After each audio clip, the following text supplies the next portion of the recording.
Cinta Fifi binti Hishamuddin. Hari ini saya dan rakan-rakan akan membawa laporan tentang kes penderaan kanak-kanak yang semakin berluasa. Pada pengetahuan saya, Akta Kanak-Kanak 2001, kanak-kanak didefinisikan sebagai seseorang yang berumur 18 tahun ke bawah.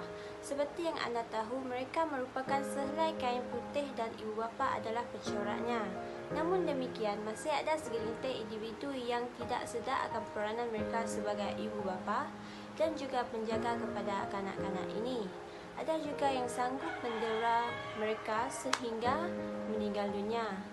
Selebihnya, rakan-rakan saya akan membawa laporan yang lebih mendalam tentang kes penderaan ini. Sekian, terima kasih. Pada tahun awal ini, terdapat satu kes penderaan kanak-kanak yang sangat hangat sehingga menjadi viral dalam sosial media. Kes ini berkaitan dengan pengasas rumah bonda Siti Bainu Razali yang telah mendera seorang remaja perempuan sindrom Down yang bernama Bella setiap hari selama 4 bulan sejak tahun lepas, iaitu bermula dari Mac 2021 hingga 24 Jun 2021. Saksi pendakwa ataupun penghuni rumah itu telah menyatakan bahawa mereka diarak oleh Siti Bainu untuk mendera Bella. Penderaan yang telah dilakukan terhadap Bella termasuk memikul, menggigit perut dan juga mengambil pecah gari yang berisi air panas untuk dipacutkan kepada Bella. Semua ini adalah hukuman atas sebab Bella tidak mengikut arahan Siti Bainu. Mengikut salah satu saksi pendakwa, Bella seorang yang periang dan suka bercakap, tetapi sikapnya bertukar apabila nampak Siti Bainu. Akhirnya, kesan luka Bella diketahui oleh rakan baik Siti Bainu iaitu Zuraiti Sudin apabila melihat keadaan Bella yang begitu keruh seperti tidak cukup makan. Selepas itu, Zuraiti menelefon ambulans dan menghantar Bella ke hospital. Siti Bainu didakwa mengabai dan menganiaya remaja perempuan itu sehingga kecederaan fizikal dan mental. Namun begitu, Siti Bainu tidak mengakui kesalahan atas pertuduhan ini.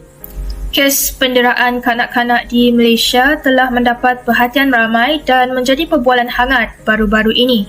Masalah kewangan dalam keluarga serta tekanan ibu bapa dalam memenuhi kehendak dan keperluan anak-anak merupakan faktor-faktor yang membawa ke arah penderaan. Kes penderaan fizikal kanak-kanak kian meningkat disebabkan ibu bapa yang bersikap panas baran dan gagal mengawal emosi ketika melakukan penderaan. Perkara ini telah menyebabkan mangsa cedera parah atau maut.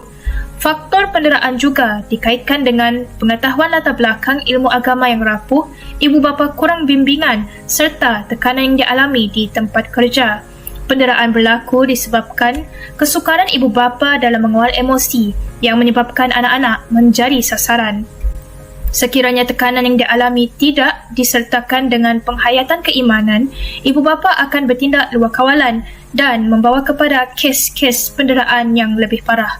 Selain daripada itu, punca penderaan kanak-kanak juga berlaku disebabkan oleh tenaga pengajar atau sikap pengasuh yang tidak mampu menahan emosi dalam menguruskan tekanan dengan baik.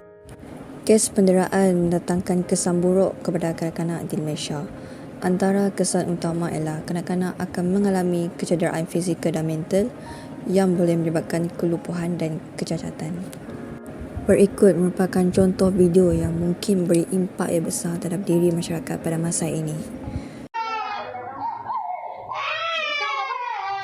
Polis menyiasat video memaparkan seorang kanak-kanak perempuan dipukul oleh seorang wanita dipercayai pengasuh di sebuah taman asuhan kanak-kanak di Ipoh yang menjadi viral di laman sosial. Timbalan Ketua Polis Daerah Ipoh, Superintendent Anwar Othman berkata, pihaknya akan menyiasat video yang diviralkan itu. Setakat ini pihaknya belum menerima sebarang laporan mengenai kejadian itu. Rakaman video berdurasi 53 saat itu menunjukkan wanita berkenaan menampar pipi, belakang, peha dan lengan kiri mangsa yang sedang menangis. Di samping itu, wujud kesan lain di mana proses perkembangan kanak-kanak terganggu yang menyebabkan otak mereka menjadi tidak aktif dan ketidakseimbangan kemahiran emosi, kognitif dan sosial. Kesan penderaan kepada anak-anak ini akan terbawa hingga mereka dewasa kelak.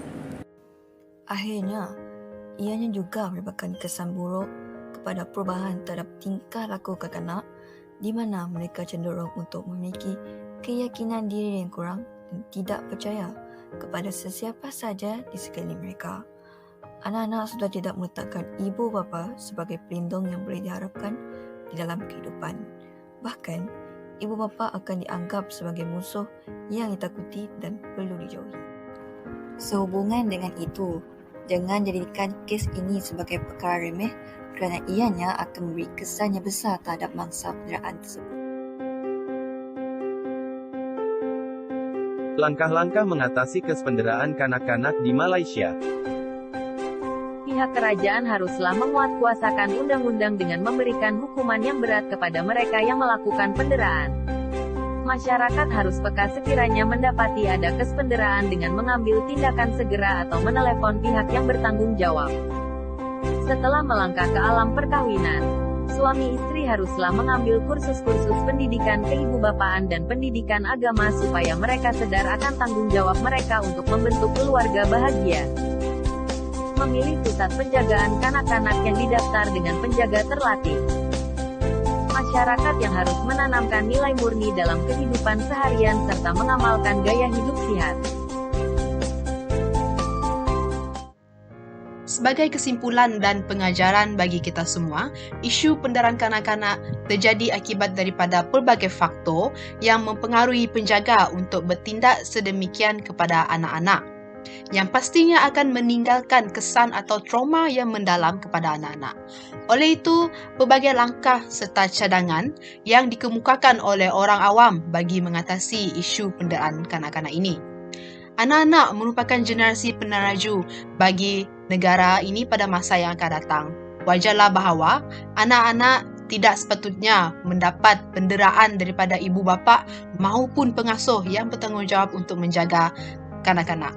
Sebaliknya, mereka haruslah mendapatkan kasih sayang serta perhatian yang sepenuhnya kerana anak-anak merupakan anugerah yang terindah daripada Tuhan dan merupakan insan yang merupakan tulang belakang negara yang akan meneraju negara ini. Sekian sahaja daripada kami. Terima kasih.